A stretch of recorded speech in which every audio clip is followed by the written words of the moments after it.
ఉపేంద్ర గారు హాయ్ అండి. సో బేసికల్గానే మూవీలో స్క్రీన్ ప్లేస్ అర్థం చేసుకోవాలంటే చాలా కష్టం. అదే మినిమం డిగ్రీ చదివి ఉండాలి స్క్రీన్ ప్లేస్ అర్థం చేసుకోవాలి అని అంటే నౌ డేస్ వచ్చిన సినిమాస్లో. బట్ మీరు ఒక మూవీ డైరెక్ట్ చేసినప్పుడు మీ స్క్రీన్ ప్లే అన్నది డిఫరెంట్గా ఉంటుంది. బట్ యాక్ట్ చేస్తున్నప్పుడు అంటే లైక్ మీరు ఏమైనా ఇన్వాల్వ్ అవుతారా స్క్రీన్ ప్లేస్లో? Like you are completely directors actor are involve అవుతూ ఉంటారా? లేదండి, అలా ఇన్వాల్వ్ అవ్వను. ఒకసారి బాగుంది అనిపించిన తర్వాత ఏమైనా ఫస్ట్ ఏమైనా డౌట్ ఉంటే కొంచెం అడుగుతాను, మాట్లాడతాను.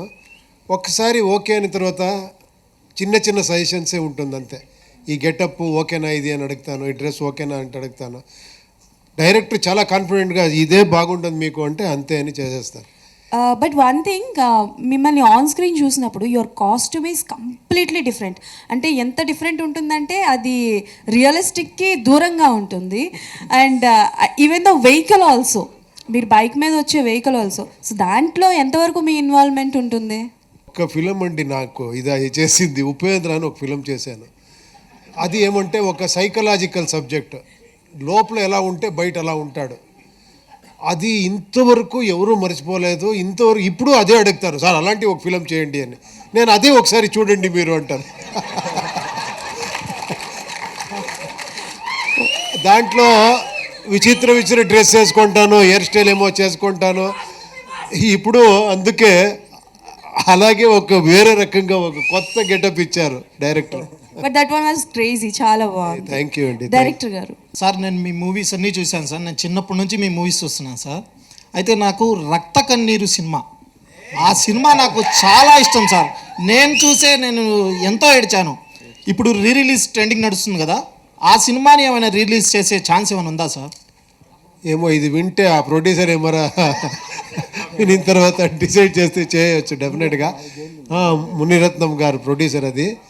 బట్ ఆ ఫిలం క్రెడిట్ ఎంఆర్ రాధా గారు ఒక 50sలోనే అంత ఎక్స్ట్రాండరీగా చేశారు. నేను దాన్ని ఇమిటేట్ చేశాను అంతే సార్. దాంట్లో డైలాగ్ ఏమైనా చెప్తారా sir? I like it mixture of beauty and intelligence. Sir ఇంకోటి sir, pan India director Prashanth Neel గారు ఒక ఇంటర్వ్యూలో చెప్పారు, నా ఫేవరెట్ హీరో ఉపేంద్ర గారని.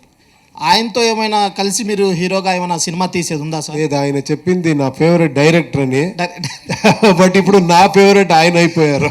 అంత ఎక్స్ట్రాండరీ. ఆయనతో కలిసి నటించేది ఏమైనా ఉందా సార్? చూస్తాము ఫ్యూచర్లో, అలా ఏమైనా ఛాన్స్ దొరికితే డెఫినెట్గా చేస్తాను. Upendra sir, Arjun sir, UI మూవీలో వచ్చేసి like you had sarcastic take on Sanatana Dharma and stuff. So ఇప్పుడు ఈ సినిమా బేస్డ్ ఆన్ ద సనాతన ధర్మ అని చెప్పేసి అన్నారు. సో ఆ ట్రాన్సిషన్ ఎలా ఉందని? లేదు, అది వేరే ఇది వేరే. దాంట్లో అలాంటి ఏం లేదు కదా.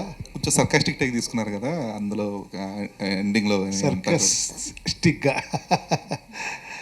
లేదు, ఇది మీరు చూడండి, మీరు ఫిలిం చూడండి, ఇది వేరే టైప్ ఉంటుంది డెఫినెట్గా. Upendra sir, and you are working in Coolie. So out of a lot of people asked about 45. So in Coolie, how many scenes you have with Rajni sir and Nagarjuna sir and also Amir Khan sir also there? So same thing, ఆయన ఏం చెప్పారో అదే నేను చెప్పాలి. నేనేం అడగలేదు. But Lokesh గారు వచ్చి నాకు స్టోరీ చెప్పారు, నేను చెప్పాను ఏం అడగను, ఆయన పక్కన నించుకొని పోతే చాలు నాకు. బికాజ్ నేను ఒక ఏకలవ్య అయితే ఆయన ద్రోణాచార్య లాగా నాకు అంత ఫాలో అవుతాను నేను. అందరికీ ఎంటర్టైన్మెంట్ ఇస్తే నాకు ఎన్లైట్మెంటే ఇచ్చారు అలాంటి Rajini sir. I'm really blessed ఆయనతో ఒక ఇది చేసింది. and Nagarjuna sir also there and Amir Khan sir also there. Yeah. You have combination ఉంది. సార్ క్రికెట్ చూస్తారా మీరు? ఎందుకు అంటే your from Bengaluru, so RCB and IPL trending నడుస్తుంది, ఈసారి కప్ నమ్మదే. సో చెప్తారా ఈసారి కూడా అంటే 18 years నుంచి స్ట్రగుల్ అవుతుంది ఆర్సీబీ, ఈసారి ఏమన్నా? కాదు, నేను ఎక్కువ సినిమాలో బిజీగా ఉన్నాను, అక్కడ ఏమవుతుంది నాకు తెలీదు. Shivaraj Kumar sir, so what about మీరేం చెప్తారు? We have to support our players, no? Naturally, sir. These chala nam cups nammade. Thank you sir. Give an opportunity, no, for RCB, please. Thank you sir.